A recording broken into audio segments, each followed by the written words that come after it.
ராணிப்பேட்டையில் தாறுமாறாக ஓடிய கார் மோதி பெண் ஒருவர் உயிரிழந்திருக்கிறார். கூடுதல் விவரங்களை எமது செய்தியாளர் சதீஷ் வழங்க கேட்கலாம். சதீஷ், இந்த விபத்திற்கான காரணம் என்ன? முதற்கட்ட தகவலை பதிவு பண்ணுங்க.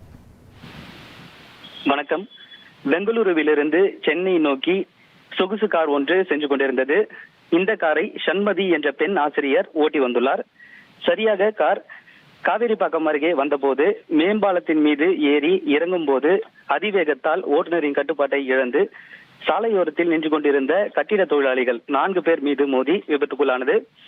இந்த விபத்தில் காயமடைந்தவர்கள் வாலாஜாபேட்டை மாவட்ட அரசு தலைமை மருத்துவமனையில் சிகிச்சைக்காக அனுமதிக்கப்பட்டிருந்தனர். இதில் நிலா என்ற பெண் தொழிலாளி தற்போது சிகிச்சை பலனில்லாமல் உயிரிழந்திருக்கிறார். மேலும் காயமடைந்த 4 பேருக்கு மருத்துவமனை வளாகத்தில் சிகிச்சை அளிக்கப்பட்டு வருகின்றது. விவரங்களுக்கு நன்றி சதீஷ். ராணிப்பேட்டையில் தாறுமாறாக ஓடிய கார் மோதி பெண் ஒருவர் உயிரிழந்திருக்கிறார். மேலும் பலர் படுகாயமடைந்திருக்கிறார்கள். முக்கிய செய்தியாக பார்த்தோம்.